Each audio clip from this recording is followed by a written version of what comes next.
이 장의 주제는 하나님을 아는 지식이란 무엇이며 우리는 도대체 그 지식을 왜 알아야 하는가? 혹은요, 그 지식이 우리를 어떻게 변화시키는가? 이 두 가지의 컨셉으로 나눠지게 됩니다. 먼저 첫 번째 컨셉부터 요약을 해드려 보겠습니다. 하나님을 아는 지식이란 도대체 무엇인가에 관련된 것입니다.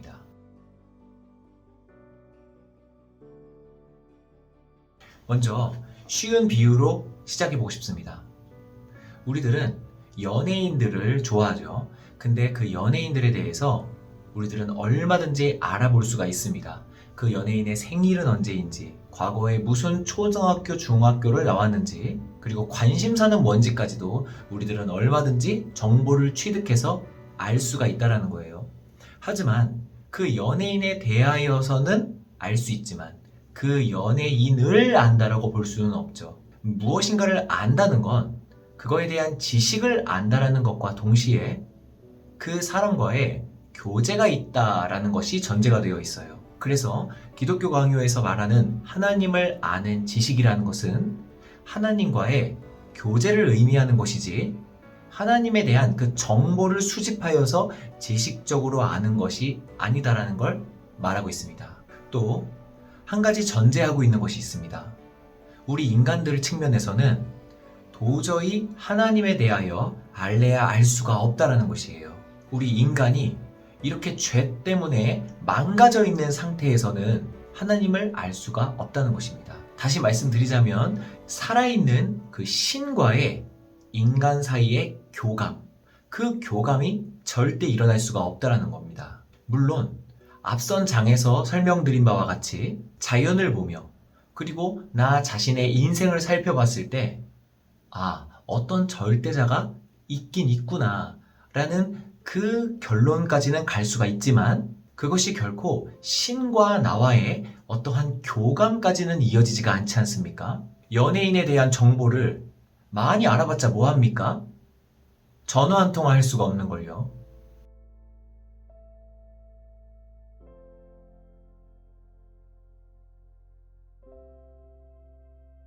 그래서 여기에서 중보자라는 개념이 나오게 됩니다.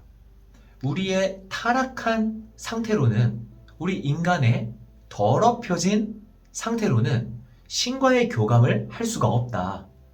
그런데 그 사이에 어떠한 중보자가 있는데 그 중보자를 중보자로 놓고 신과 교감을 할 수가 있게 되어진다. 이것이 전제가 되어 있습니다. 그래서 이 부분을 요약하자면 인간이 신을 알게 되는 그 순서가 있는데요. 그 순서는 먼저 나와 세상을 창조하신 창조주로서 인식이 시작됩니다. 그 다음에 그 인식을 기반으로 이 신이 나를 위한 구속자이시구나, 나의 이 더러움을 해결해 줄 수 있는 분이시구나 라는 그 대속자의 개념까지도 이어지게 된다는 것이죠.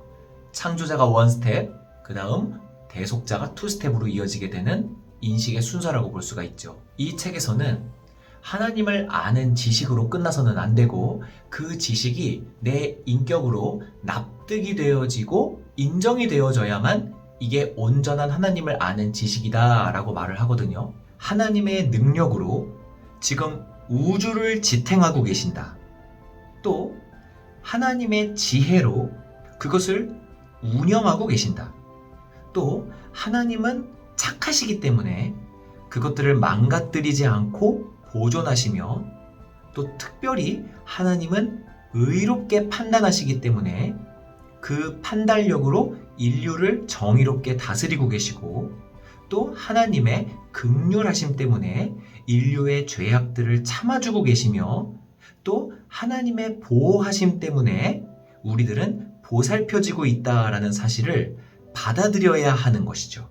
이 모든 것들이 다 인정이 되어져야 된다는 것입니다. 이 세상의 지혜, 그리고 빛, 그 다음에 정의로움, 능력, 진리, 이 모든 것이 하나님께로부터 흘러나오지 않는 것이 단 하나도 없고 또 하나님이 그 원인이 아니신 것이 단 하나도 없다는 사실을 인정하고 스스로 납득을 해야 한다는 거예요.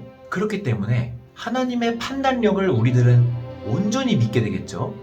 그래서 나의 삶 속에서 벌어지는 모든 것들을 전부 다 감사하게 되고 또 오래 참고 기다리게 되고 이 모든 것이 하나님 덕분입니다 라고 하나님께 결국엔 영광을 드리게 되는 삶, 그런 삶을 살게 된다는 것입니다. 하나님을 아는 지식, 그 지식으로 온전히 나 주변에 있는 이 세상들을 해석하고 그것을 받아들이고 행동까지 아웃풋으로 나오게 된다는 것이죠.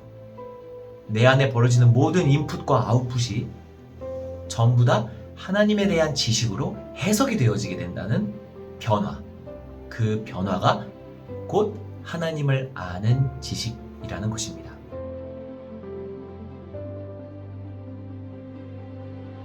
그렇다면 두 번째 주제, 이러한 지식은 나에게 왜 필요한가? 결국 그 지식이 나를 어떻게 변화시키는가? 그것에 대한 세부 사항으로 넘어가게 되는데요. 이것이 이 책에서는 경외감으로 이어지게 된다라고 설명을 합니다. 먼저 이 경외감이라는 단어를 우리가 합의하에 정의를 하고 가야 합니다. 이것은요, 하나님의 그 엄청난 위엄 때문에 두려워 떨게 된다고 했었죠. 그 두려움이라는 감정과 그리고 이 하나님의 너무 선하심, 나를 보살펴 주신다라는 그러한 지식이 이끄는 사랑이라는 감정, 이 두 가지가 합쳐진 감정이 경외감이거든요. 다시 말씀드리자면 창조자를 향한 두려움과 그리고 하나님을 향한 사랑, 그 두 가지가 합쳐져서 경외감을 만들어내고 그 경외감은 우리의 삶을 경건하게 한다라고 기독교 강요에서는 이야기하고 있습니다. 순결한 신앙이란 하나님에 대한 신뢰가 진지한 두려움과 완전히 하나가 되어서 이 두려움으로 기꺼이 공경심이 나오게 되는 것, 그것이 바로 예배라고 하는 것이죠. 이로써 1권 2장의 요약을 마치도록 하겠습니다.